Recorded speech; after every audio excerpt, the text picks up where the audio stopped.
Bapak Ibu tentunya pernah mendengar yang namanya Web of Science atau dikenal dengan WOS ya.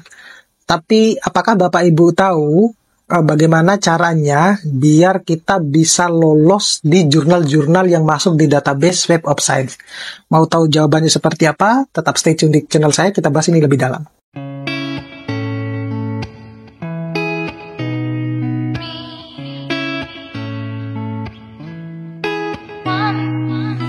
Assalamualaikum warahmatullahi wabarakatuh. Nah, kali ini saya akan sedikit sharing dengan memberikan beberapa tips terkait dengan bagaimana caranya biar kita itu bisa publish di jurnal-jurnal yang masuk di data Web of Science ya. Pada video saya sebelumnya, saya sudah pernah membahas apa bedanya antara Scopus dan Web of Science dan mana yang lebih baik dari kedua hal tersebut ya. Nah, kalau Web of Science itu merupakan salah satu jenis dalam indeksi jurnal ya. Biasanya akan masuk database bibliografi beberapa jurnal yang masuk di database tersebut. Nah, untuk bisa tembus di indexing jurnal Web of Science ini, penulis tentunya perlu memperhatikan beberapa hal yang harus diaplikasikan selama penulisan jurnal hingga bisa submit di jurnal yang masuk di database Web of Science. Nah, sebelum kita lanjut, di dalam video saya sebelumnya, saya sudah pernah menyatakan bahwa jurnal yang masuk di database Web of Science itu belum tentu masuk di database-nya Scopus, ya, begitupun sebaliknya, gitu. Nah, saya mengutip dari salah satu pembicara waktu itu, ya, di Universitas Negeri di Jawa Timur, ya. Dia menurutnya ada sekitar 34.000 kalau nggak salah lebih database jurnal ilmiah yang masuk di database Web of Science. Nah, di mana sudah lebih dari 1.000 jurnal yang dikirimkan kepada Web of Science dari banyak peneliti supaya bisa mempublikasikan hasil penelitiannya yang terindeks di Web of Science, ya. Tapi hanya sedikit yang bisa keterima di dalam database jurnal Web of Science tersebut. Jadi bisa dibayangkan dari kurang lebih 1.000 itu hanya cuma sedikit yang diterima. Nah, oleh karena itu perlu kita mengetahui yang namanya tips untuk lolos indexing di jurnal ilmiah di Web of Science tersebut. Nah, apa sajakah itu? Yang pertama itu adalah kita harus memperhatikan dulu yang namanya kriteria khusus jurnal. Nah, kriteria khusus jurnal ini seperti apa? Jadi, menurut salah satu pembicara tersebut, dia menyatakan bahwa tidak semua jurnal ilmiah itu yang dikirimkan berhasil terindeks di Web of Science. Nah, jika jurnal yang diinginkan itu tidak ingin terindexing di jurnal Web of Science ya, maka kita harus memperhatikan karakter dari jurnal tersebut, kriteria dari jurnal tersebut. Ya, misalnya dia bergabung di bidang mana, cocoknya artikel kita itu dia publishnya di jurnal mana gitu. Jadi tidak asal-asalan kita mempublish di jurnal meskipun itu adalah terindexing Web of Science. Jadi kita perlu juga memperhatikan kriteria jurnal tersebut ya.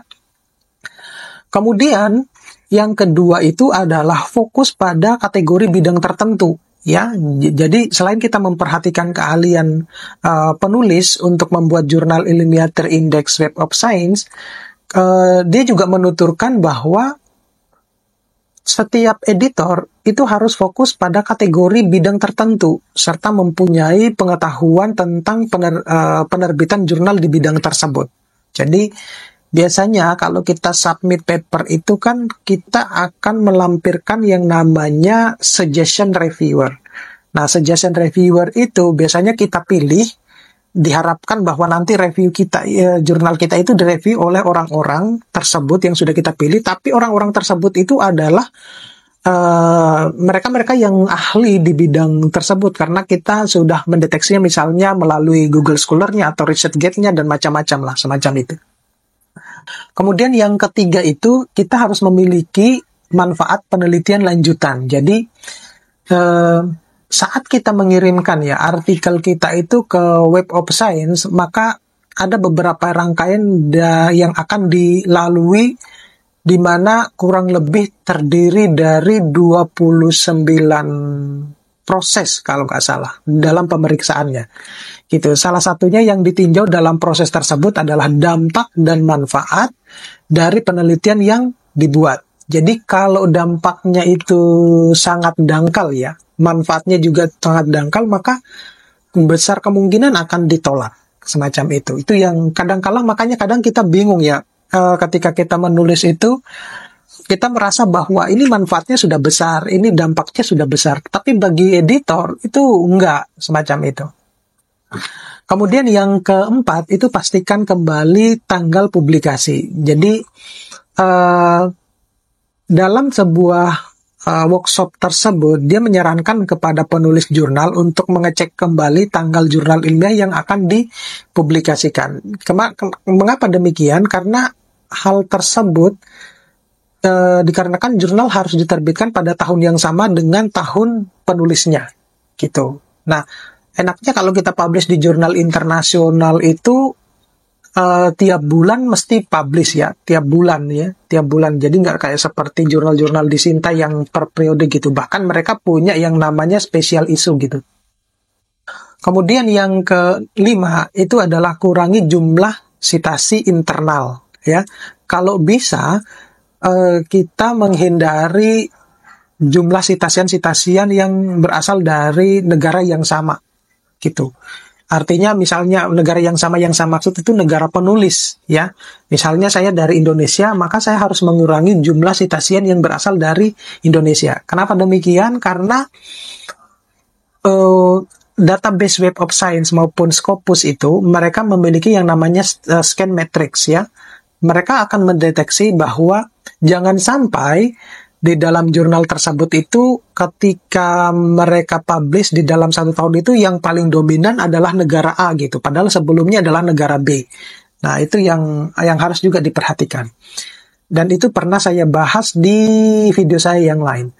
Kemudian yang keenam itu adalah keterangan proses persetujuan responden. Ya, ini penting sekali yang bahkan kadang